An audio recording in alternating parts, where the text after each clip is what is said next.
Hello, Year 6.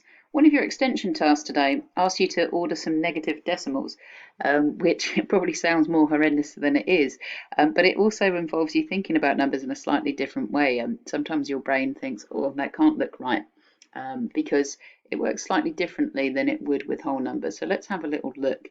So I've given you some numbers on the board here. All of those are negative numbers. And let's say we wanted to order those ones.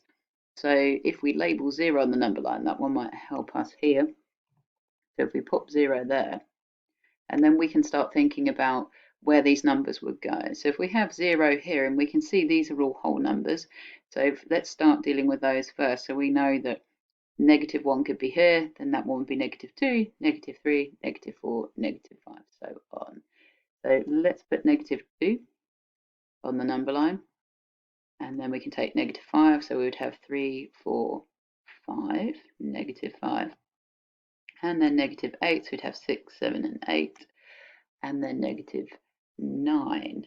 Now, where sometimes this can get a little bit tricky is the order that we've actually put them in at the moment is from smallest to largest. So this is where our brain can hurt a little bit. So if I just move them back up, now we've put them into the right order. The order that we see them in here is actually smallest to largest. So -9 is the smallest number, and -2 is the largest number. And that's where sometimes our brain can think, oh, hang on, that doesn't look right, because we've used whole numbers for a very long time since we started school.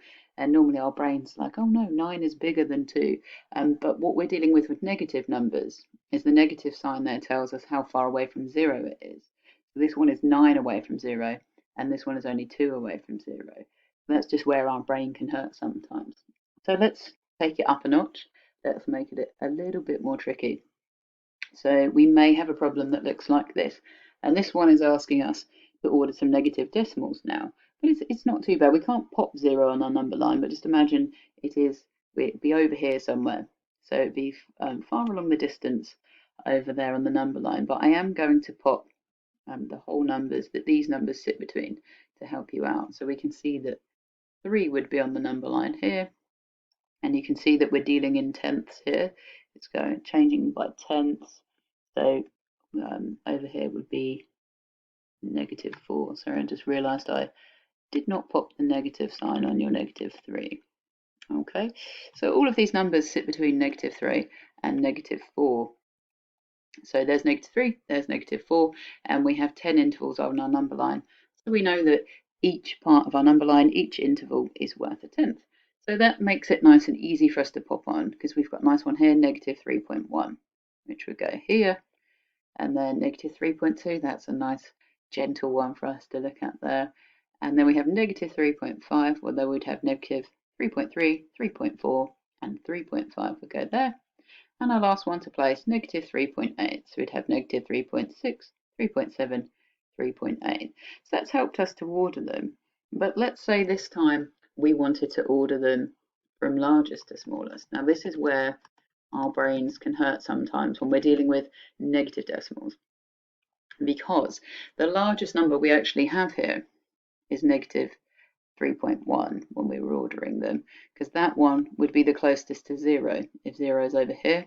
So that means our next largest, -3.2, -3.5, and -3.8 was actually the smallest number we had there, because it's the one that is the furthest from 0. So if we look at -3.1 here, -3.8 here, -3.1 is 7/10 closer to 0. So that's how we'd order them largest to smallest. So are you ready for the final stage of ordering our negative decimals? And just to make it even more tricky, I will set largest to smallest again here. So let's order these ones. Now, you might notice here that we're going up in hundredths. So I'm just going to label the number line to help you. Perhaps I'll do it in a different color this time, so we don't include them in our ordering. So you can see all of these numbers sit between 3.2 at this end, and down here we would have 3.3. I can see I've done it again. I don't like the negative signs, because we're all about being positive and cheesy jokes apparently.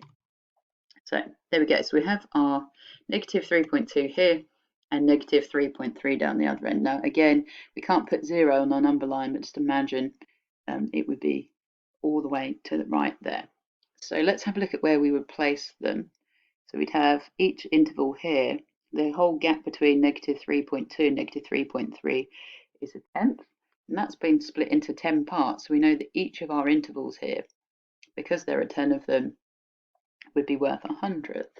So we can put our negative 3.21 here, and then the next one we have is negative 3.24. So we have 3.22, 3.23, 3.24. That makes placing negative 3.25 nice and easy. And then negative 3.28, we'd have negative 3.26, 27, 28 would go here. Now again, don't forget it's asked for the largest number to the smallest number, and the largest number is the number closest to 0. Now in our case, it's going to be negative 3.21, and then we can just put them in order. Negative 3.24, negative 3.25, and last but not least, negative 3.28 was the smallest number that we had there. And again, that's because that one is the furthest away from 0. Sometimes it might help you to think about temperature. That one would be slightly colder than negative 3.21. So the further away from 0 a number is, the smaller it is. And when you have a look at the question that you've been asked on here, it's not quite this gentle, but it wouldn't be a challenge if I completely held your hand and showed you exactly how to do it. But hopefully that's just given you a little hint in the right direction. And please do send them in because I'll be really interested to see how you've done with those questions. Good luck.